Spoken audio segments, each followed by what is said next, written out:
It's a new week in Fortnite, and with it comes another update adding a handful of things to the game. Like usual, we're going to look at these and find the links to the storyline of Chapter 3.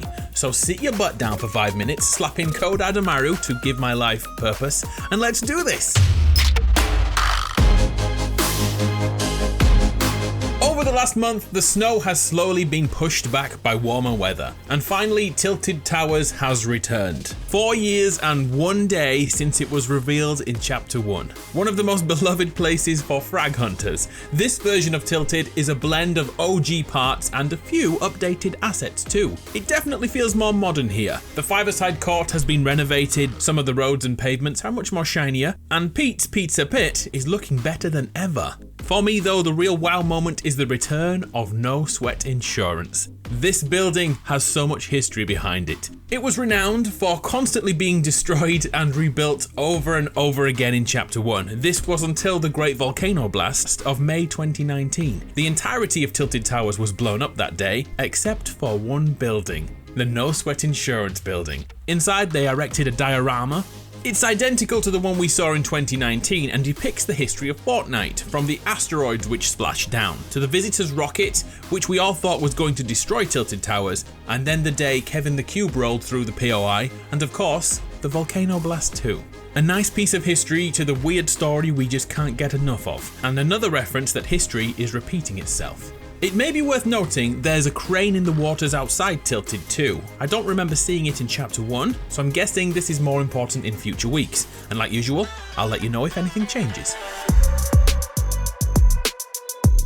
The next update is found a little further east. A new landmark has appeared, the Devoured. You'll recognise this place right away if you've been playing Fortnite for a few years, but if not, I shall break it down. This new location is a dig site. Archaeologists are excavating a fossil of some sort. Well, we know exactly what it is. They are digging up the remains of the Devourer, the Polar Peak monster, a key villain found in Chapter 1. When we jumped forward in time and Neo Tilted was created, a frozen beast was spotting thawing out in the mountains. That thing escaped and began swimming in the water circling the island, until the day it came and attacked the 0 point hidden inside the vault. The beast didn't bank on resistance, and a huge Megazord was created and rescued us all, finally taking out the Polar Peak monster with a huge sword which was disguised as a statue.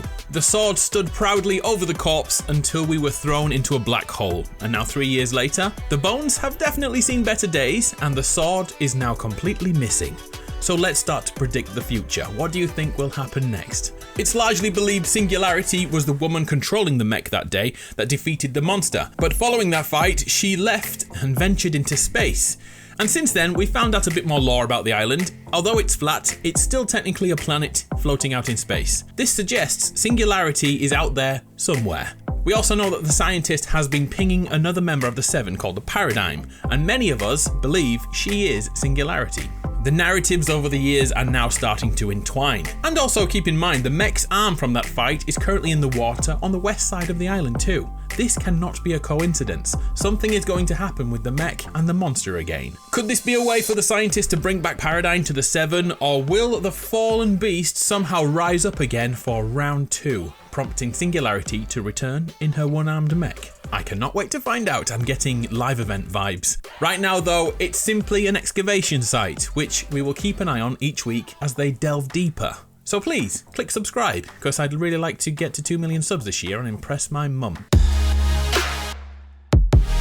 Before we talk about this sexy being, we first need to look at the IO update and their attempts to burrow through the island and join us on the flip side. So we know IO are planning 5 scouting missions to our side of the island, and right now there are 2 here.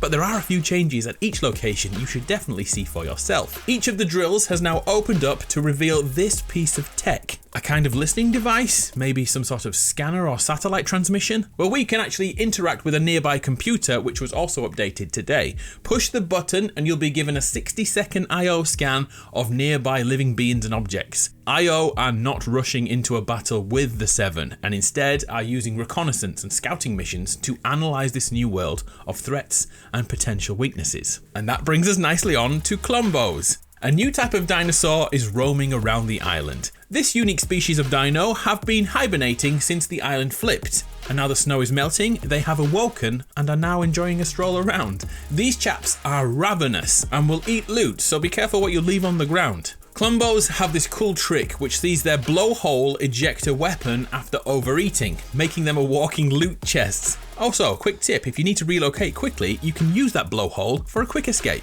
Just don't annoy them. They get angry, and our bullets only do 1 damage. In fact, I challenge you, can you take out a Klombo and live to tell the tale? A cool trick the Klombos have is the ability to change colour. This happens when they get mad, they go red, but they also change when they eat Klomberries, another thing added today. Klombos can also walk through buildings and structures like they weren't there. They simply don't care, they want to eat after a long hibernation. Other things of note in this week's update are the addition of names to some of the smaller POIs. Like the John Wick looking house is now called the Sandblast Estate, and there's 3 or 4 of these around the map now, so it's safe to say some things will happen at each of these smaller POIs later in the chapter. So, how did I do? What did I miss? Have you spotted any small updates yet this chapter? If you do, please let me know, because those are my favourite things to look for in Fortnite. I'm Adam, you're awesome. Here's a bunch of legends who used my code this week. Thank you kindly, appreciate you. I'll see you next time. See ya.